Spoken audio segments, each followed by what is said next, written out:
Assalamualaikum warahmatullahi wabarakatuh. Cak Nun, di Indonesia itu tercipta banyak bendera-bendera. Nah, bendera-bendera ini membuat bingung masyarakat yang ada di Indonesia maupun yang di luar gitu.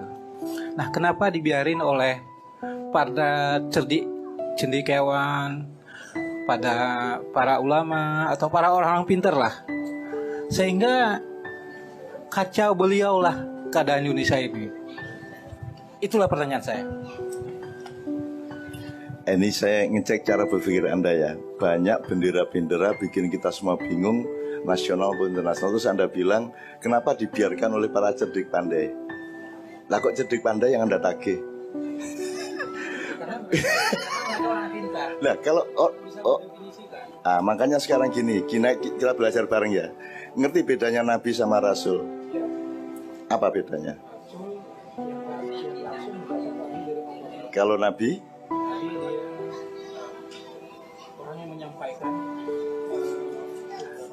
gini loh Mas, makanya pengetahuan kita itu difikskan dulu ya. Beliau mengatakan Rasul itu orang yang langsung mendapat wahyu dari Allah. Kalau Nabi itu yang menyampaikan dan dapat wahyu juga. Loh, Nabi dapat wahyu dong, kok Nabi tidak dapat wahyu? Lah, mulane ta ojo berdebat ayo sinau ya. Gitu ya. Nabi itu kalau dimensinya nubuah, kalau Rasul risalah. Nah, sampean ngerti bedanya Brigjen sama Pangdam? Brigjen pangkatnya, Pangdam jabatannya. Nabi itu pangkatnya, Rasul itu jabatannya. Nabi itu diberi ilmu, ilham, karomah sampai wahyu, tapi dia tidak diwajibkan dan tidak punya otoritas, tidak punya sertifikasi untuk menyampaikan ke orang. Tapi kalau Rasul itu resmi, dia wajib menyampaikan dan wajib membuat masyarakat pintar dan baik. Nah itu Rasul. Makanya beda antara nubuah dan risalah. Cerdik pandai tadi itu cuman di dalam wilayah nubuah. Dia hanya orang pintar gitu, tapi tidak punya kekuasaan. Jadi nagihnya kepada kekuasaan, kepada pemerintah, kepada DPR, supaya menyusun undang-undang agar supaya bendera jangan terlalu banyak, sampai-sampai bendera merah putihnya dihilangkan. Sekarang saya tanya, kalau sampai orang PKB tanya sama orang PKB, lebih penting mana PKB apa Republik Indonesia? Loh, tanya sama orang PKB. Lah iya, gitu kan? Itu salah apa benar kalau yang lebih penting itu PKB? Salah toh. Sekarang parpol mana yang lebih mementingkan Indonesia daripada parpolnya? Saya cicil sedikit ya Mbak ya. Sampai hari ini Megawati tetap mengatakan bahwa Jokowi adalah petugas partai. Jadi Indonesia itu bagian dari PDIP, bukan PDIP bagian dari Indonesia. Salah apa benar? Tapi jangan disalahkan karena Mbak Mega tidak ngerti. Dia tidak punya ilmu untuk memahami itu. Dia tidak pernah jadi manusia biasa seperti Anda. Dia tidak pernah bergaul di kampung-kampung, tidak pernah utang, tidak pernah ngerti sedihnya nggak bisa bayar sekolah. Sejak kecil beliau itu adalah anak presiden di istana. Jadi nggak ono ceritanya presiden utang, nggak ono. Nah Anda jangan tuntut Bu Mega untuk ngerti itu, nggak ngerti kok. Ojo dioreng-oreng. Sementara Jokowinya yang nggak ngerti. Lah ya mulane nek milih presiden sing hati-hati. Lah sing salah sampean dhewe kok. Saiki muring-muring aku sing dikongkon beres, enake dhewe sampean iki. Pas ngegas gak kondo aku, pas kejagul kondo aku lah ngono. Itulah teman-teman ya Bu ya. Oke. Jadi Pak, yang seharusnya ditagih adalah Undang-Undang Negara Republik Indonesia, membatasi. Misalnya, lu bagaimana ini disumpah menjadi wali kota 5 tahun kok di tengah jalan terus jadi gubernur? Undang-undangnya seharusnya membolehkan atau tidak? Lah iya, sumpah jadi gubernur belum sampai setahun terus jadi presiden, boleh enggak menurut undang-undang? Boleh, oleh undang-undang Indonesia. Jadi undang-undangnya yang harus ditandani kan gitu Bu ya. Jadi jangan salah nagih. Cerdik pandai ditagih wis gak punya kerjaan mereka itu. Sekolah terus nganggur, malah ditagih sama sampean. Seharusnya yang ditagih adalah DPR, eksekutif, termasuk yudikatif. Gitu ya Bu ya. Oke, saya teruskan yang Bu tadi, Islam Nusantara udah ya. Jadi pokoknya jangan terlalu pusing, itu nanti hilang sendiri. Itu cuman usum, nek cara Jawane usum, wah iki lagi usum ake. Itu musiman dan jangan terlalu pusing. Sekarang ISIS, ya tadi ada yang tanya ISIS. Jadi ISIS itu gini Mas, banyak sekali yang Anda benci, yang Anda takuti, yang bikin pusing Anda itu bikinan semua. Jadi makanya Anda itu jangan terlalu gampang dipengaruhi, jangan terlalu masuk angin. Itu bikinan, ISIS itu aslinya bikinan, tapi kemudian banyak orang yang potensinya sama terus ikut dia karena nggak tahu kalau itu bikinan. Anda itu juga nggak tahu PKS itu yang bikin sebenarnya siapa, Anda nggak tahu kok. PKB juga sebenarnya di belakangnya siapa, Anda nggak tahu. Sudahlah, kita tuh lebih banyak tidak tahu daripada tahu. Oke, kalau saya ambil ilmunya gini, ada 4 macam orang. Satu, orang yang tahu sedikit tentang sedikit hal. Tak ulang ya, orang yang tahu sedikit tentang sedikit hal. Nomor 2, orang yang tahu sedikit tentang banyak hal. 2 ya. 3, orang yang tahu banyak tentang sedikit hal. Kalau yang 2 tadi, orang tahu sedikit tentang banyak hal. Yang ketiga, orang tahu banyak tentang sedikit hal. Yang pertama, orang tahu sedikit tentang sedikit hal. Yang oke, sebenarnya yang agak lebih oke itu yang terakhir, yaitu orang yang tahu banyak tentang banyak hal. Sekarang saya tanya, Anda ini termasuk nomor berapa? Ayo. Ini nomor 4 sih. Apakah Anda termasuk orang yang tahu banyak tentang banyak hal? Nah, apakah Anda nomor 3? Apakah Anda termasuk orang yang tahu banyak tentang sedikit hal? Mungkin ya. Pokoknya penggaweane ngrendo karo ngraji. Wis aku roh ngrendo ngraji, tapi soal liyane gak roh aku. Soal nyambel gak roh, pokoknya aku ngrendo karo ngraji oke, gitu ya. Itu orang yang tahu banyak tentang sedikit hal, sedikit hal. Yang nomor 2, orang yang tahu sedikit tentang banyak hal. Ya, ini dia.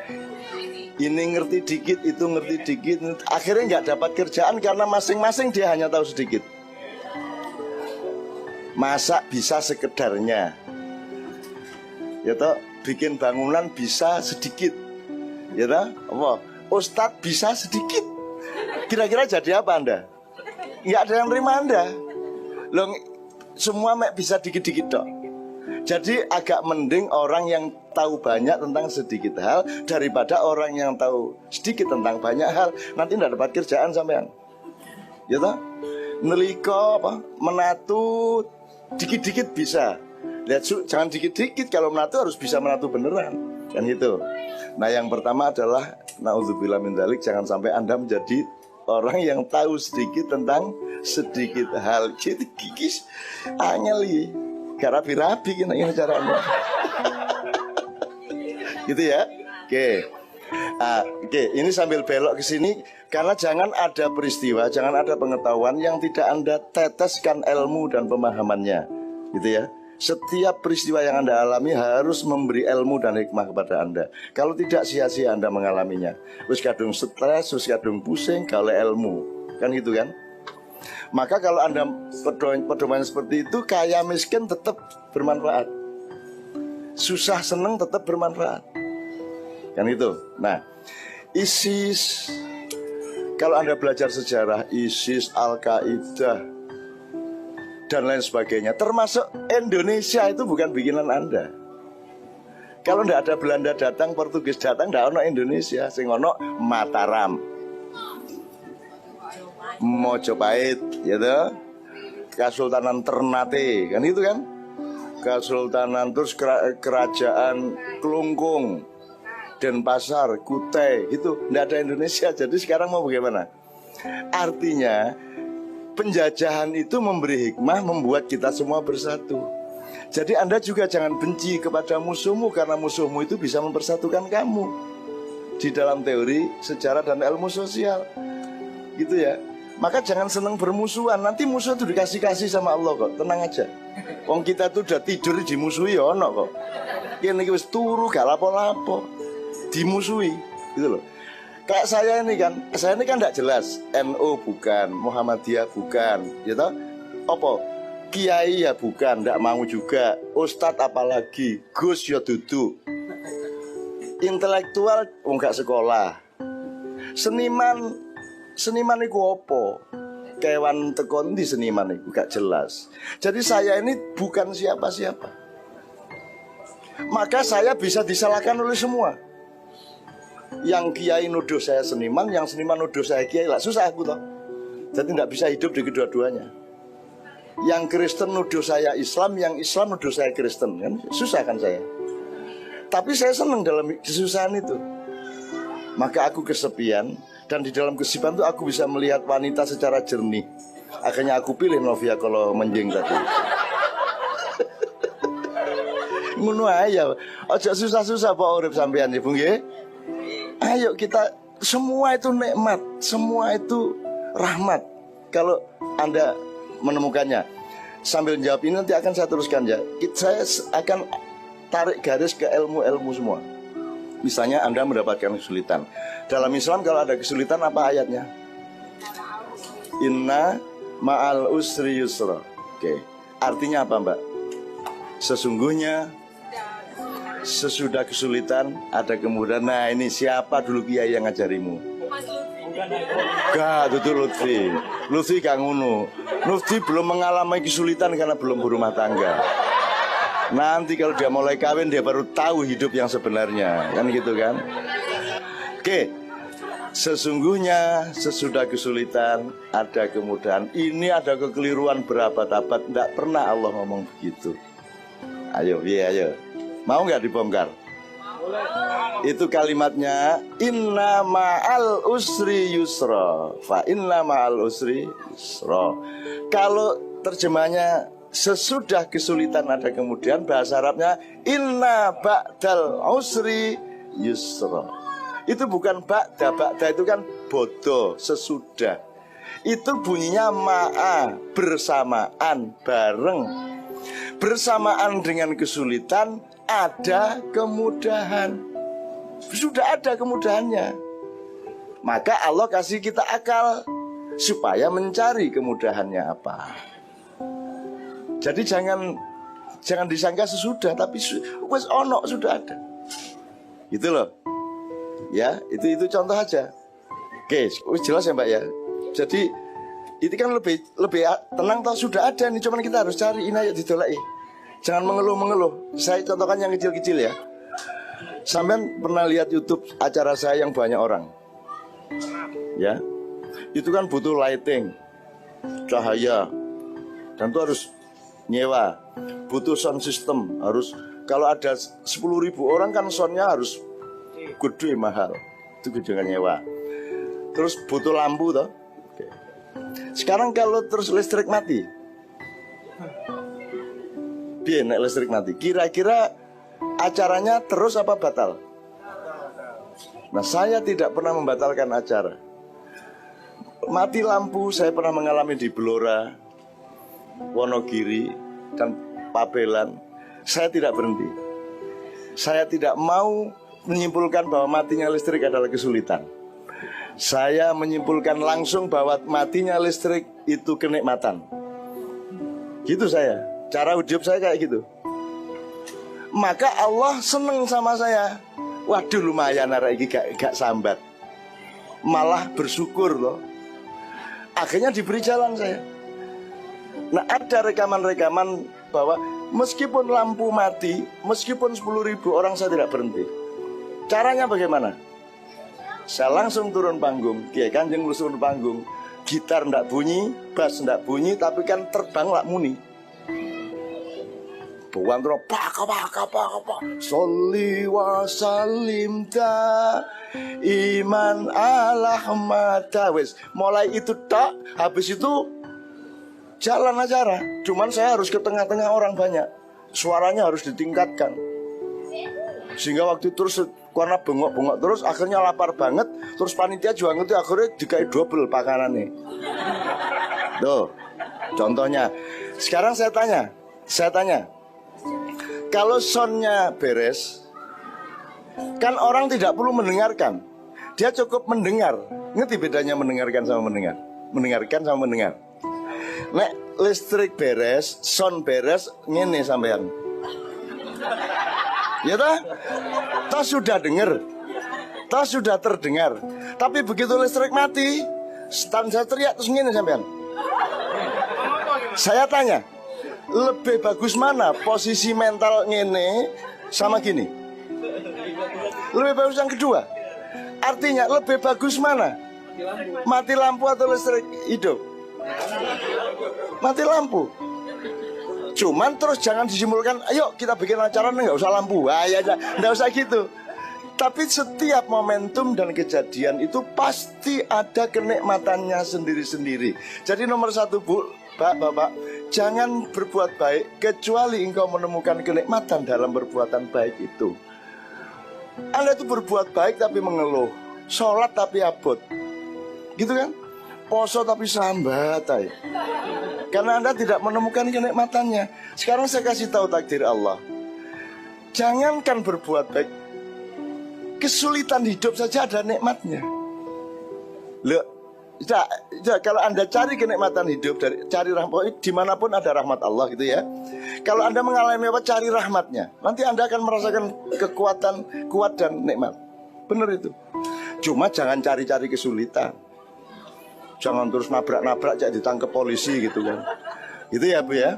Nah oke, saya kembalikan terakhir kepada ISIS tadi. Soal ISIS kalau itu semua bikinan tuh rekayasa para penguasa internasional, termasuk Republik Indonesia, termasuk Orba ke reformasi, permainan rupiah. Bulan Oktober dikhawatirkan nanti Fed dan beberapa pusat keuangan dunia akan menaikkan suku bunga. Indonesia akan ada pertengkaran elit. Terus nanti akan ada rush, ada chaos di bawah.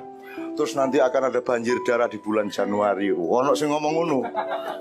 Nah, Anda jangan tidak percaya dan jangan percaya. Cukup waspada saja.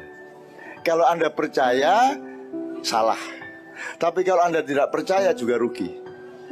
Mending kalau ada informasi apa-apa dipakai untuk waspada. Hidup adalah kewaspadaan. Itu yang menyebabkan saya duduknya seperti ini, karena ini duduk waspada. Kalau sampean silo, berdirinya susah tuh, 2 langkah. Tapi kalau begini kan berdirinya langsung. Jadi ini duduk terbaik, menghalangi Anda dari sakit macam-macam. Duduklah seperti ini. Saya duduk gini berjam-jam, bisa 8 jam dari acara-acara yang Anda tonton, meskipun itu cuma diambil 2-3 jam. Nah, sampean aja adik, nek gak kuat kan, gurung rabi gak kuat kan. Oke, gitu ya Mbak ya. Hidup itu waspada toh Bu, standby. Anda tidur pun waspada toh. Anda tidur terus ada tek, bangun nggak? Karena jiwamu waspada setiap saat. Maka ikutkanlah pikiranmu untuk selalu waspada. Ikutkanlah seluruh hidupnya untuk selalu waspada. Gitu, oke.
Assalamualaikum, selamat datang di P5 Iya.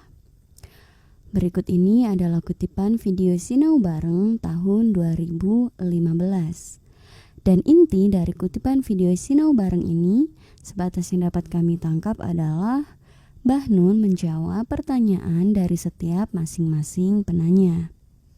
Dan kurang lebih beginilah pertanyaan yang ditanyakan oleh masing-masing penanya.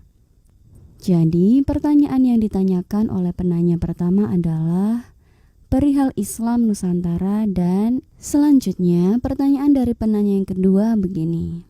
Cak Nun, kenapa di Indonesia tercipta banyak bendera-bendera? Kemudian bendera-bendera ini membuat bingung masyarakat di Indonesia maupun di luar Indonesia.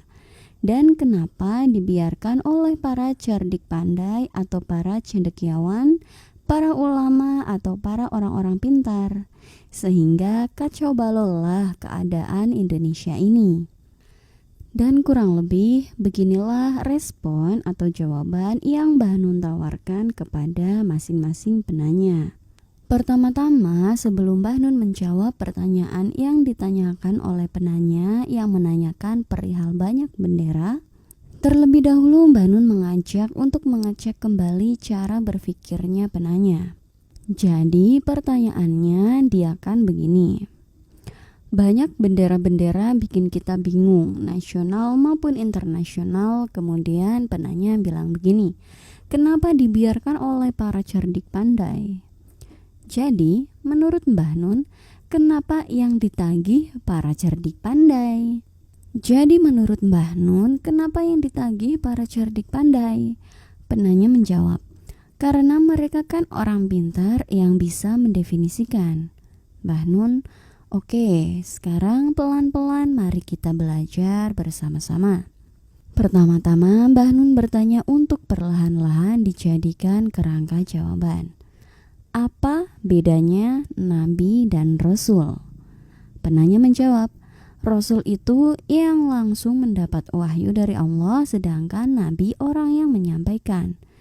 Kemudian Mbah Nun menjawab begini, nah makanya pengetahuan kita difikskan dulu. Jadi Nabi itu dimensinya nubuah, kalau Rasul risalah. Selanjutnya Mbah Nun bertanya kepada penanya, Anda ngerti bedanya Brigjen sama Pangdam?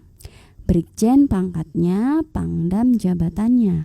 Nabi itu pangkatnya, Rasul itu jabatannya.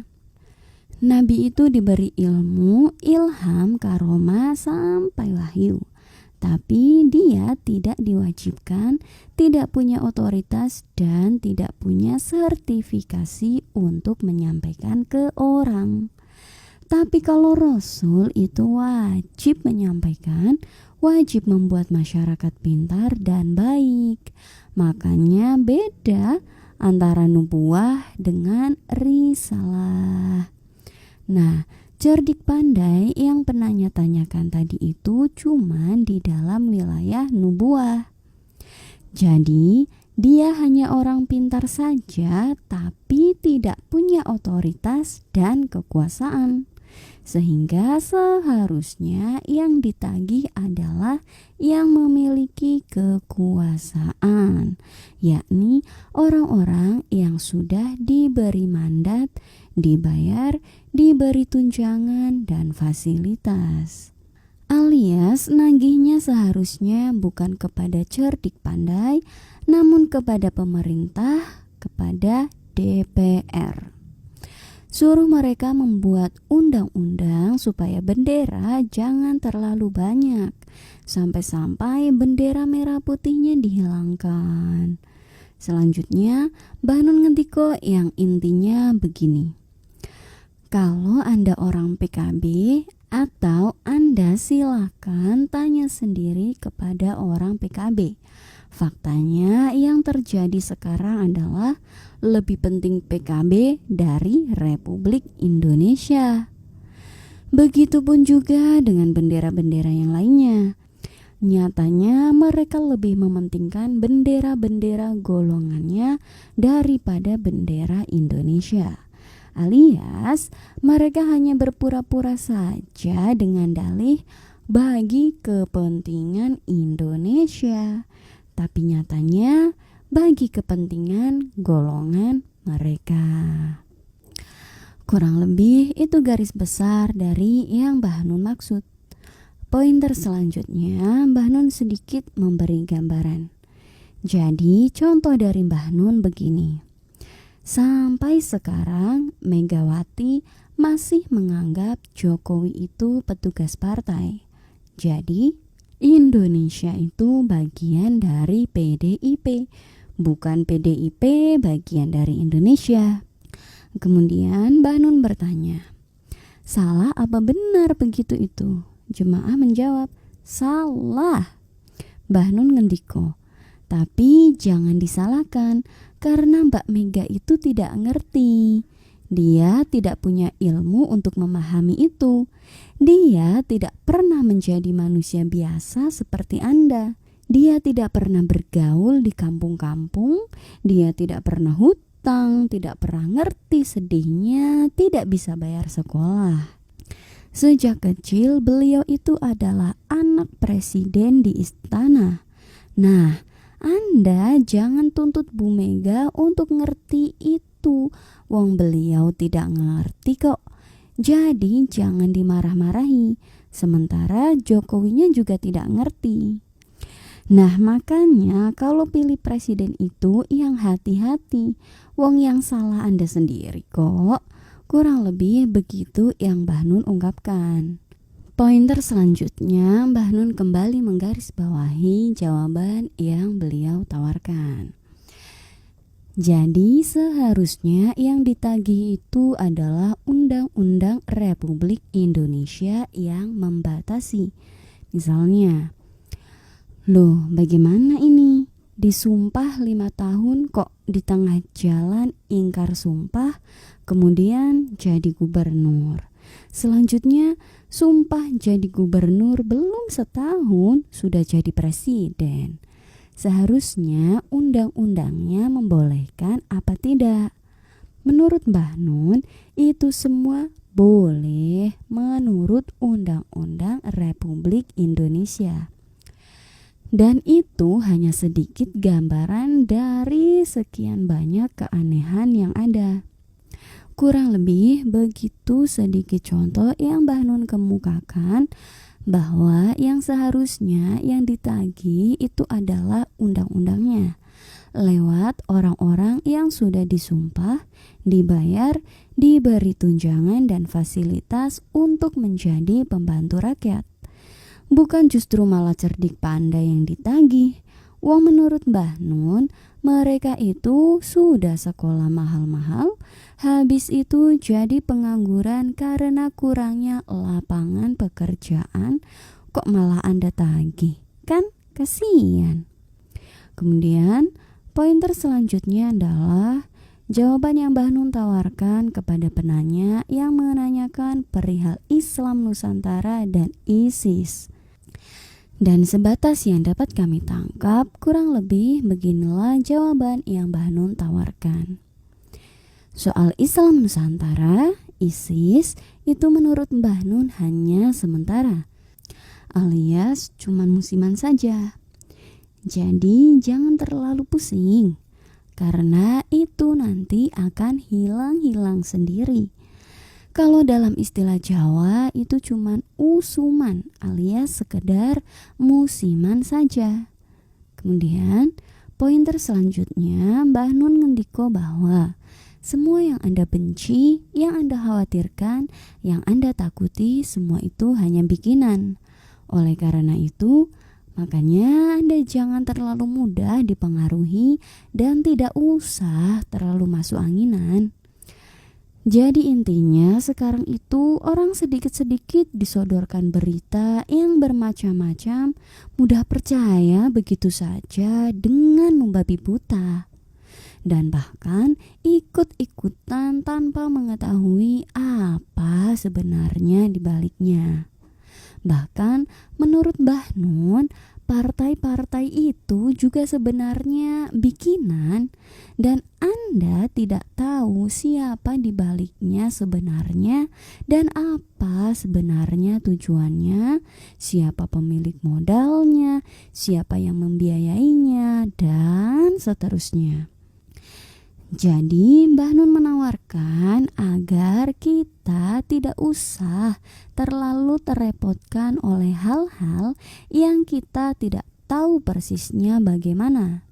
Lebih baik yang penting kita rukun-rukun saja dan jangan mau terbawa-bawa untuk ikut saling membenci dan saling bermusuhan.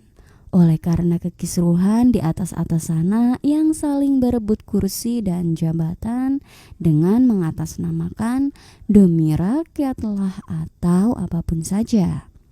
Pokoknya yang terpenting adalah Anda dan keluarga Anda beres di hadapan Tuhan dan sesama kita saling rukun hidup berdampingan. Kurang lebih itu garis besar yang ditawarkan oleh Mbah Nun kepada penanya yang menanyakan perihal Islam Nusantara maupun ISIS. Kemudian pointer yang terakhir adalah dari semua yang Mbah Nun kemukakan, selanjutnya beliau meneteskannya kepada ilmu-ilmu untuk dijadikan pembelajaran bersama. Atau dengan kata lain, dari semua yang sudah Mbah Nun kemukakan, selanjutnya beliau menarik kepada ilmu-ilmu. Sedikit contohnya, misalkan perihal kita itu tidak tahu apa-apa, alias lebih banyak yang kita tidak tahu perihal negara, perihal partai, perihal ISIS, dan sebagainya itu. Sehingga lebih baik kita tidak usah dipusingkan oleh hal itu. Nah, dari apa yang beliau kemukakan itu, selanjutnya beliau menarik kepada ilmu bahwa manusia itu ada beberapa golongan. Misalkan, ada orang yang tahu banyak hal tentang banyak hal. Ada juga orang yang sedikit tahu tentang banyak hal. Ada pula orang yang tahu banyak tentang sedikit hal. Intinya pada pointer terakhir, Mbah Nun banyak menarik kepada ilmu-ilmu dari yang sudah beliau kemukakan. Oke dulur-dulur, sampai di sini dulu ya ulasan atau pointernya. Sebenarnya masih ada begitu banyak hal yang dapat kita pelajari bersama dari kutipan Sinau Bareng pada video ini. Ulasan, pointer, atau rangkuman yang kami ungkapkan itu hanya sedikit gambaran saja. Dan semua yang kami ungkapkan itu bukanlah sebuah kebenaran. Hanya saja semoga dapat sedikit menambah referensi. Mohon maaf atas semua kelemahan sudut pandang kami. Matur suwun dan sehat selalu saudaraku. Wassalamualaikum.